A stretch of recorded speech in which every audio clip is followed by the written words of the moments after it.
కొన్నిసార్లు తాకట్టు కన్నా అమ్మకమే మేలు కదా. Value gold 9477894778. Hi, welcome to Kiran TV. ఒక బ్రేకింగ్ న్యూస్ అందుతోంది. ఐపాక్ సర్వే రిపోర్టు లీక్ అయింది. జగన్మోహన్ రెడ్డి గారికి 4 రోజుల క్రితం చేరిన రిపోర్టు బయటకు వచ్చింది. ఐపాక్ అంటే జగన్మోహన్ రెడ్డి గారికి ఒక బైబిల్తో సమానం అన్న సంగతి మనకు తెలిసిందే.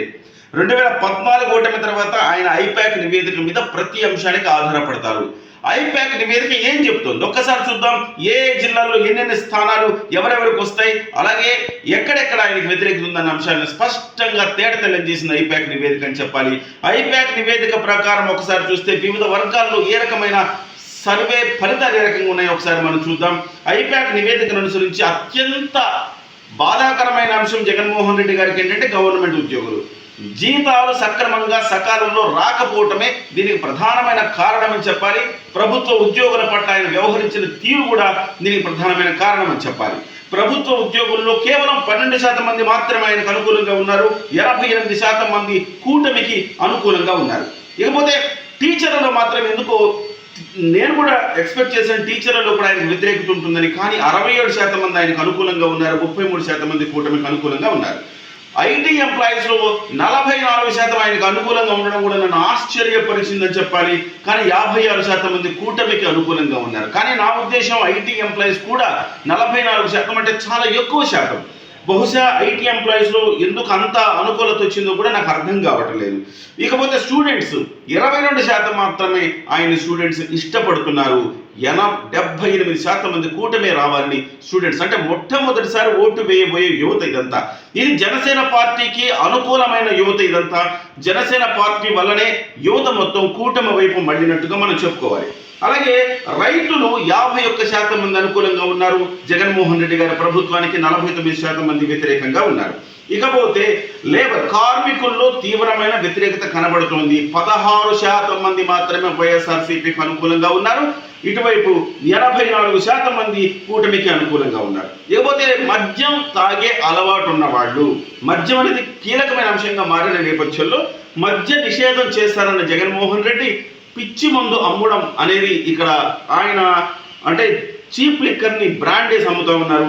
దీంతో చాలామంది 22% మంది మాత్రమే ఆయనకు అనుకూలంగా ఉంటే 78% మంది వ్యతిరేకంగా ఉన్నారు. అంటే పనిచేసే మహిళలు, ఉద్యోగాలు చేసే మహిళలు 34% మంది జగన్మోహన్ రెడ్డికి అనుకూలంగా ఉన్నారు. 66% మంది కూటమికి అనుకూలంగా ఉన్నారు. హౌస్ హోల్డ్ ఉమెన్ అంటే గృహిణులు 45% మంది ఆయనకు అనుకూలంగా ఉన్నారు. మిగతా 50% మంది కూటమికి అనుకూలంగా ఉన్నారు. ఇకపోతే ఈ నివేదికను అనుసరించి ఒక సంచలనమైన ఫలితాలు ఏంటంటే 118 స్థానాల్లో ఎన్డీఏ విజయం సాధించబోతోంది. వైఎస్ఆర్సీపీ 39 స్థానాలకు పరిమితం కాబోతోంది. 18 స్థానాల్లో మాత్రం టైట్ ఫైట్ ఉంది. 18 స్థానాల్లో టైట్ ఫైట్ ఉంది. ఇకపోతే జిల్లాల వారీగా రిపోర్టు చూద్దాం. శ్రీకాకుళం జిల్లా మొత్తం క్లీన్ స్వీప్ కాబోతోంది. కూటమి వైపు శ్రీకాకుళం జిల్లా గాలి మళ్ళిందని చెప్పాలి. విజయనగరంలో 1 స్థానం, విశాఖపట్నంలో 3 స్థానాలు, ఈస్ట్ గోదావరిలో 4 స్థానాలు, వెస్ట్ గోదావరిలో 1 స్థానం, కృష్ణాలో 1 స్థానం, గుంటూరులో 4 స్థానాలు, ప్రకాశంలో 1 స్థానం, నెల్లూరులో 4 స్థానాలు, చిత్తూరులో 4, తర్వాత కడపలో 6, కర్నూలులో 7, అనంతపురంలో 2 స్థానాలు. అనంతపురం అర్థం చేసుకోవచ్చు, కానీ కడప, చిత్తూరులో 6, 4 రావటం బలమైన జిల్లాలు వైఎస్ఆర్సీపీకి. కానీ 6 స్థానాలు 4 స్థానాలు రావడం అంటే రాయలసీమలో కూడా పట్టు కోల్పోయిందని చెప్పాలి. ఒక రకంగా చెప్పాలంటే చావు తప్పి కన్నులొట్టపోయిన చందంగా రాయలసీమలోనే కొంచెం ఎక్కువ స్థానాన్ని ఆయన సాధించగలిగారు. కానీ అది కూడా ఆయన స్థాయికి తగ్గ స్థానాలు అయితే కాదు. నెల్లూరులో 10 స్థానాలు ఉంటే 6 స్థానాలు కూటమికి రాబోతున్నాయి, 4 స్థానాలు మాత్రమే వైఎస్ఆర్సీపీకి రాబోతున్నాయి. ఓవరాల్గా ఎప్పుడు 5 స్థానాలు సాధించిన తెలుగుదేశం పార్టీ నెల్లూరులో 5 స్థానాలు దానికి మించి సాధిస్తే కనుక ఖచ్చితంగా రాష్ట్రంలో ప్రభుత్వం ఏర్పడడం అనేది రివాజుగా వస్తోంది. మొత్తం మీద వైఎస్ఆర్సీపీ చాలా దారుణమైన పరాభవం, అంటే 39 స్థానాలే వస్తున్నాయి. ఒకవేళ కనుక టైట్ ఫైట్ 18లో ఉన్నది, ఒక 10 స్థానాలు ఒకవేళ వైఎస్ఆర్సీపీ వైపు మొగ్గు చూపినా 49 స్థానాలు అంటే 50 స్థానాలు మించే అవకాశం ఎట్టి పరిస్థితులు లేదు. ఈ నివేదిక రూపొందించింది 5 రోజుల క్రితం, అంటే 25 రోజులు ఎన్నికలు ఉండగా ఈ నివేదిక రూపొందించారు. ఈ 25 రోజులు కొనసాగితే డెఫినెట్ గా ఈ రోజు గడిచే కొద్దీ వైఎస్ఆర్సీపీకి నష్టమే తప్ప లాభం లేదు అని మనం భావించాలి. ఇది కూటమికి లాభించే అవకాశం ఉంది.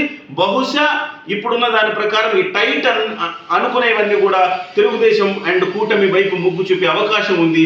తద్వారా వైఎస్ఆర్సీపీ 40 స్థానాలు లోపే పరిమితమయ్యే అవకాశం ఉందనేది నేను చెప్తున్నది కదా, ఐపాక్ నివేదిక చెప్తున్నది. ఐపాక్ సర్వే రిపోర్టు తర్వాత జగన్లో మరింత టెన్షన్ మొదలైందని చెప్పాలి. బస్సు యాత్ర కూడా ఆయన విరామం ప్రకటించారు.